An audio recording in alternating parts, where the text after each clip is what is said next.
یہ تو محبت ہی محبت ہے. اس کے بارے میں مجھے تو حیرانی ہوتی ہے، لوگ سوال کیوں کرتے ہیں کہ یہ میلاد منانا جائز ہے کہ ناجائز ہے. اس کا مطلب آپ یہ کہنا چاہتے ہیں کہ آپ کا دنیا میں آنا جب وہ ہمیں پسند نہیں آیا، نعوذ باللہ، یا ہم اس کی خوشی نہیں منانا چاہتے، جبکہ خود قرآن میں اللہ نے کہا، سورۃ احزاب میں اللہ نے فرما دیا فَبِذَلِكَ فَلْيَفْرَحُوا، کہ اللہ نے تمہیں اسلام کا فضل دیا اور نبی کی ذات کی رحمت دی ہے.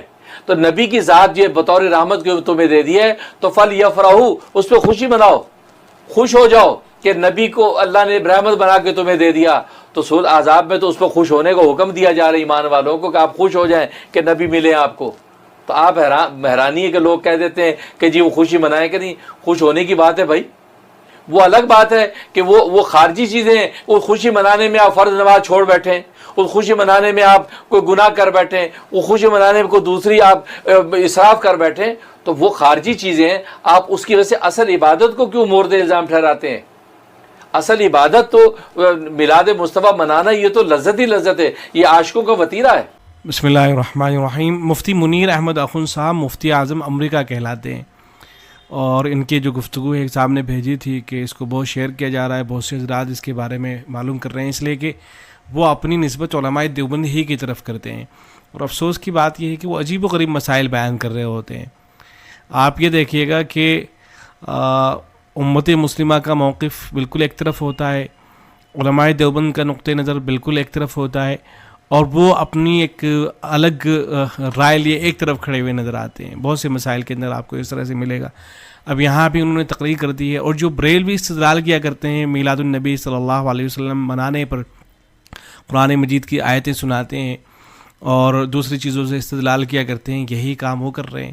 کس قدر افسوس کی بات ہے کہ اہل بدعت جنہوں نے میلاد النبی صلی اللہ علیہ وسلم کو ایک کھیل تماشا بنا لیا ہے، اپنا شعار بنا لیا ہے، حق اور باطل کا اس کو معیار بنا رکھا ہے، اور یہ سمجھا جاتا ہے کہ جو اس طرح سے میلاد منائے گا وہ اہل سنت کے اندر شامل ہوگا، اور جو اس طرح سے میلاد نہیں منائے گا وہ اہل سنت کے اندر شامل نہیں ہوگا. ان حضرات کو ایک طرح سے آپ ہتھیار فراہم کر رہے ہیں، دلائل ان کو فراہم کر رہے ہیں. کس قدر افسوس کی بات ہے.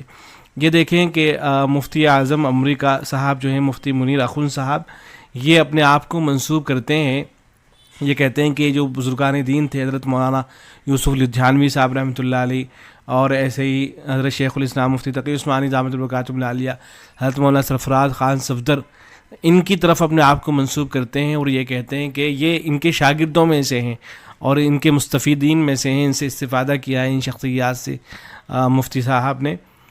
لیکن یہ جو شخصیات گزری ہیں جتنی بھی، یہ سب کے سب تو بدعت قرار دیا کرتے تھے. آپ چاہے حضرت مولانا سرفراز خان صاحب صفدر رحمۃ اللہ علیہ کو پڑھ لیجئے، کس تفصیل کے ساتھ انہوں نے ان ساری چیزوں کو جو ہے بدعت قرار دیا ہے. بڑی تفصیل کے ساتھ ایک ایک چیز کو لکھا ہے، اور یہ بالکل واضح کیا ہے کہ یہ چیز جو ہے بدعت ہے. اور اس کے اندر وہ صرف اس کی بات نہیں کر رہے ہیں کہ بھئی اگر خرافات اس کے اندر شامل نہیں ہے، خرافات کو ختم کر دیا جائے تو پھر اس کو بدعت نہیں قرار دیا جا سکے گا، بلکہ وہ تو بات ہی اس کی کر رہے ہیں کہ اگر خرافات سے بالکل پاک و صاف ہے، کوئی اس کے اندر خرافات نہیں ہے، لیکن آپ نے جو 12 ربیع الاول کا دن متعین کر لیا ہے، دن متعین کر لیا گیا ہے، اور خاص طریقے سے میلاد کو جو پڑھا جاتا ہے اور اس کے ساتھ ساتھ پھر قیام کیا جاتا ہے، تو یہ جو خاص چیزیں ہوتی ہیں اور پھر ایصال ثواب کیا جاتا ہے آخر میں، تو یہ جو دن کی تخصیص کے ساتھ جو کچھ ہونے لگا ہے، اسی کو تو بدعت لکھا ہے اہل علم نے. جو خرافات ہیں، بدعت اور جو اور چیزیں شامل ہو گئی ہیں، ان پہ تفسیرہ تو بعد میں ہوتا ہے. سب سے پہلے تو یہ جو میلاد ہے اسی پہ تفسیرہ ہوتا ہے نا، کہ جو آپ دن کو خاص کر کے یہ ساری چیزیں کر رہے ہیں. اور افسوس کی بات یہ ہے کہ اسی ویڈیو کے اندر یہ جو مفتی اعظم امریکہ صاحب ہیں، انہوں نے خود یہ بھی فرمایا ہے اسی ویڈیو کے اندر کہ اگر آپ اس کے اندر قیام بھی کرتے ہیں تو اس میں بھی کوئی حرج کی بات نہیں ہے، آپ قیام بھی کر لیجئے. اس لیے کہ آپ جب درود و سلام پڑھتے ہیں تو نبی اکرم صلی اللہ علیہ وسلم کے روضہ مبارک پر بھی تو آپ قیام کیا ہی کرتے ہیں. وہاں جب آپ سلام پیش کریں گے تو وہاں بھی کھڑے ہو کے آپ سلام پیش کریں گے نبی اکرم صلی اللہ علیہ وسلم کے روضے پر. تو اگر آپ میلاد مناتے ہوئے قیام کر لیتے ہیں تو اس میں کون سی قیامت آ گئی ہے؟ تو اس میں بھی کوئی حرج کی بات نہیں. یہ فرما رہے ہیں، حالانکہ یہ تو بچہ جانتا ہے کہ میلاد میں جو قیام ہوتا ہے وہ اس عقیدے کے ساتھ قیام کیا جاتا ہے کہ اب حضور صلی اللہ علیہ وسلم تشریف لے آئیں، اس لیے حضور صلی اللہ علیہ وسلم کی تشریف لانے پر ہم کھڑے ہو رہے ہیں. یا یہ تو جتنے بھی بریلوی حضرات ہیں ان کا نقطۂ نظر ہے، یا اگر اس سے نیچے اترا جائے، بعض رات یہ کہہ دیا کرتے ہیں کہ نہیں اس لیے یہ قیام نہیں ہو رہا ہے بلکہ اس لیے قیام ہو رہا ہے کہ اس وقت فرشتوں کا نزول ہو رہا ہے، تو ان کے ادب و احترام میں ہم کھڑے ہو رہے ہیں. تو یہ عقیدہ رکھا جاتا ہے کہ حضور صلی اللہ علیہ وسلم اس مجلس میلاد کے اندر بنفس نفیس تشریف لا رہے ہیں، تو اس لیے ہم ان کے احترام میں جو ہے کھڑے ہو رہے ہیں. تو بتائیے اس عقیدے جسے علماء جو ہے فاسد عقیدہ قرار دیتے ہیں، اس لیے کہ کہیں سے اس کی بنیاد نہیں ملتی ہے، بلکہ یہ گمراہی ہے، لوگوں کو گمراہ کر دینا ہے.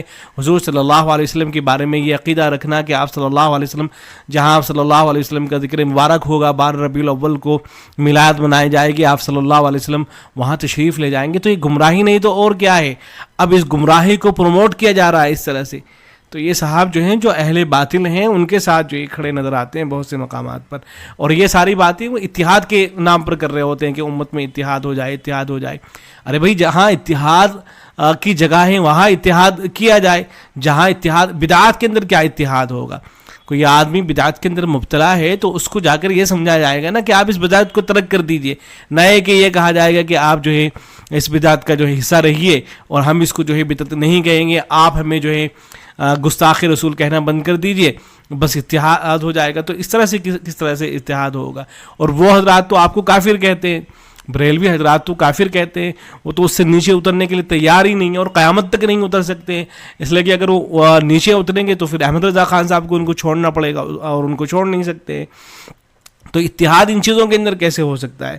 بہرحال جن حضرات کے نام لیتے ہیں نا، مولانا سرفراز خان صفدر صاحب، ان کو اس کو پڑھ کے دیکھ لیجئے گا، چاہے وہ ہوں یا حضرت مولانا یوسف لدھیانوی صاحب رحمۃ اللہ علیہ ہوں، اپنی نسبت ان کی طرف بھی کرتے ہیں.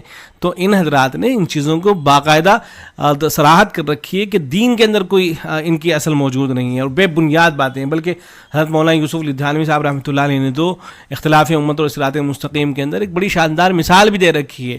مثال سے حضرت نے سمجھا رکھا ہے کہ اس کا اندازہ لگانے کے لیے صرف ایک مثال کافی ہے، وہ یہ کہ ایک زمانے میں ایک بدعت ایجاد ہوئی تھی کہ عرفہ کے دن جب حاجی حضرات عرفات کے میدان میں جمع ہوتے ہیں تو ان کی مشابہت کے لیے لوگ اپنے شہر کے کھلے میدان میں نکل کر جمع ہوتے اور حاجیوں کی طرح سارا دن دعا و تضرع، گریہ وزاری اور توبہ استغفار میں گزارتے. اس رسم کا نام تعریف یعنی عرفہ منانا رکھا گیا تھا. بظاہر اس میں کوئی خرابی نہیں تھی بلکہ یہ ایک اچھی چیز تھی کہ اگر اس کا رواج عام ہو جاتا تو کم از کم سال بعد تو مسلمانوں کو توبہ استغفار کی توفیق ہو جایا کرتی تھی. مگر ہمارے علماء سنت نے، اللہ ان کو جزائے خیر عطا فرمائے، اس بدعت کی سختی سے تردید کی اور فرمایا کہ التعریف لیس بشیء. تو دیکھیں جو تعریف جو یوم عرفہ منایا جانے لگا تھا گویا کہ ساری دنیا کے اندر، یعنی اس طرح سے کہ لوگ جو ہے جب حاجی میدان عرفات میں جمع ہو جاتے تو لوگ اکٹھے ہو کر میدان میں جمع ہو جاتے، ہر شہر کے اندر یہ سب ہونے لگا تھا. تو بظاہر تو اچھی چیز تھی، بظاہر تو یہ تھا کہ لوگ میدان کے اندر نکل کر اللہ سے اپنے گناہوں کی معافی مانگ رہے ہیں، توبہ استغفار کر رہے ہیں اور اپنے گناہوں پر شرمندہ ہے، آنسو بہائے جا رہے ہیں. تو اس کو ساری چیزیں بڑی اچھی ہیں اس کے اندر. لیکن اہل علم نے کیا کہا؟ اہل علم نے کہا کہ بدعت ہے، شریعت میں اس کی کوئی اصل نہیں ہے اور اس کو بدعت کہہ کے بند کروایا گیا باقاعدہ. تو اس میں تو کوئی بظاہر تو کوئی خرابی نہیں تھی.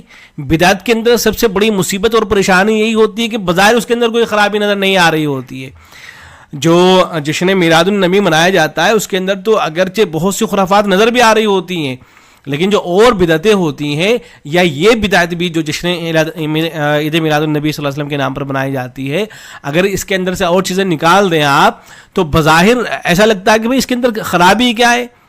لیکن سب سے بڑا خرابی یہی ہے کہ یہ حضور صلی اللہ علیہ وسلم سے یا صحابہ کرام رضوان اللہ تعالی علیہم اجمعین سے یا بعد کے حضرات سے ثابت نہیں ہے. بہت بعد میں چل کر یہ سلسلہ شروع ہوا ہے. اب اسے دین کے طور پر منایا جانے لگا اور اس طرح سے اس کو منانا شروع کر دینا. تو چونکہ دین کے اندر اس کی کوئی اصل اور کوئی بنیاد موجود نہیں ہے، اس لیے اس کی اجازت بھی اہل علم نہیں دیتے ہیں. تو یہ دیکھ لیں. ایسے ہی آپ حضرت شیخ الاسلام مفتی تقی عثمانی رحمۃ اللہ وبرکاتہ کو دیکھ لیں. حضرت یہی فرما رہے ہیں کہ جشن عید میلاد کی کوئی اصل نہیں ہے، البتہ حضرت صلی اللہ علیہ وسلم کے ذکر مبارک اور آپ صلی اللہ علیہ وسلم کی سیرت طیبہ کو سننے اور سنانے کے لیے کوئی مجلس کسی خاص دن یا تاریخ کی قید کے بغیر منعقد کی جائے تو درست ہے. تو یہ حضرات تو باقاعدہ صراحت کر رہے ہیں کہ بھائی دن متعین مت کیجیے آپ، اور آپ کہہ رہے ہیں کہ نہیں میلاد منائیں، اس کے اندر جو خرافات ہیں بس ان کو ختم کر دیں. اور افسوس ہے کہ قرآن مجید سے استدلال کر رہے ہیں آپ. بھائی قرآن مجید کی جو آیت ہے قل بفضل اللہ وبرحمتہ فبذلک فلیفرحوا، کیا صحابہ کرام کو سمجھ میں نہیں آئی تھی یہ آیت؟ صحابہ کرام رضوان اللہ تعالی علیہم اجمعین نے کیا اس آیت کو پڑھا ہی نہیں تھا؟ وہ تو بارہا اس آیت کو پڑھا کرتے تھے. تو اگر اس کے اندر کہیں اس طرح کی دور سے دور تک بھی بات ہوتی کہ حضور صلی اللہ علیہ وسلم کا ہر سال ہمیں میلاد منانا ہے اور 12 ربیع الاول جب آئے گا تو اکٹھے ہو جایا کریں گے، جشن منایا جائے گا، جلوس نکالیں گے، یا جلوس وغیرہ بھی نہیں نکالیں گے، کم از کم اکٹھے ہو کر حضور صلی اللہ علیہ وسلم کا ذکر مبارک کر لیا کریں گے، تو اس طرح سے خاص طور پر دن کی تعیین کے ساتھ اکٹھے ہو کر حضور صلی اللہ علیہ وسلم کا ذکر مبارک کرنے کے لیے دن وغیرہ کو متعین کر لینا، تو یہ کام صحابہ کرام کی زندگی میں نہیں ملتا ہے. تو کیا صحابہ کرام نے قرآن مجید کی اس آیت کو نہیں سمجھا تھا؟ بعد کے حضرات نے اس آیت کو جو ہے سمجھ لیا ہے، بعد کے حضرات جو ہے زیادہ سمجھدار ہو گئے. تو یہ سب بے بنیاد باتیں ہیں. قرآن و سنت کے اندر جس چیز کی کوئی بنیاد موجود نہیں ہوتی ہے پھر زبردستی اس کو ایسے ہی ثابت کرنے کی کوشش کی جاتی ہے. بہرحال یہ چونکہ علماء دیوبند ہی کی طرف ان کو منسوب کیا جاتا ہے تو اس سے لوگوں کے درمیان ہو سکتا ہے غلط فہمی پیدا ہو، تو اس لیے میں نے اس کی وضاحت کر دی ہے کہ اگر کوئی ان کی طرف سے اس طرح کی بات آئی ہے، اگر واقعتاً وہ نقطۂ نظر رکھتے ہیں کہ آپ 12 ربیع الاول کو خرافات سے پاک صاف ہو کر اگر میلاد مناتے ہیں تو اس میں کوئی حرج کی بات نہیں ہے، اور اس میں پھر وہ قیام کے بھی قائل ہیں جیسا کہ ویڈیو کے اندر وہ فرما بھی رہے ہیں، تو جاننا چاہیے کہ اہل علم اس کی بالکل اجازت نہیں دیتے ہیں، اور وہ شیوخ اور مشائخ جن کی طرف وہ اپنے آپ کو منسوب کرتے ہیں وہ بھی اس کی اجازت نہیں دیتے ہیں. السلام علیکم ورحمۃ اللہ.